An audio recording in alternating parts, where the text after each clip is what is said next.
সম্পর্কে পবিত্র কোরআনের 15টি আয়াত এখন আপনাদের সামনে তুলে ধরব। কি সম্পর্কে? আমি এর ভূমিকা বললাম, একটু বিষয়ভিত্তিক বলে নিলাম।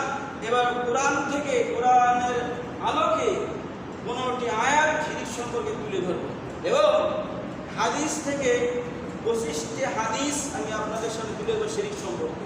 এই সকলে মনোযোগ সহকারে শুনবেন।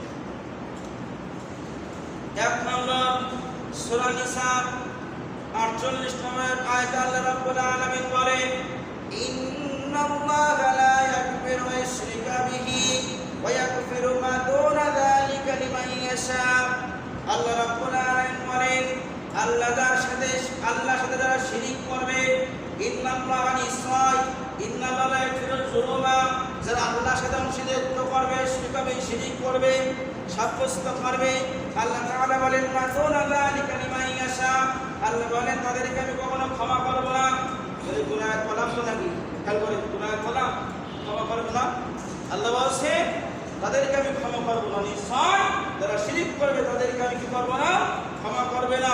তবে এর নিচে যা আছে, আল্লাহ বলছে মা দুনা যালিকা লিমান ইয়াশা, এর নিচে যত গুনাহ আছে আমি আল্লাহ তাআলা ইচ্ছা করলে ক্ষমা করে দিতে পারি।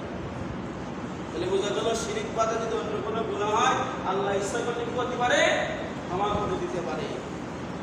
তাই আল্লাহ তাআলা কি করবেন? শিরক ক্ষমা করবেন না। 2 নম্বর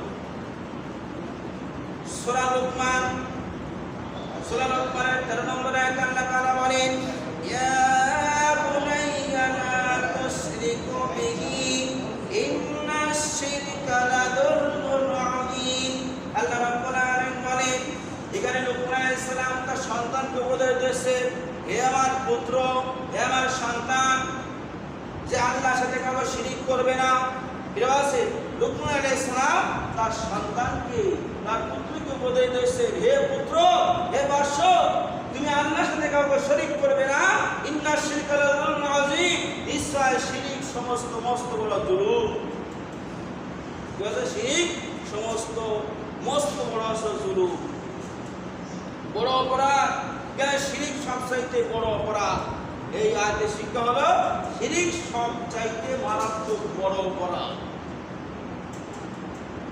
3 নম্বর সূরা মায়েদার 72 নম্বর আয়াতে আল্লাহ তাআলা বলেন, মা ইউশরিক বিল্লাহি ফাকাদ হারামাল্লাহু আলাইহিল জান্নাহ।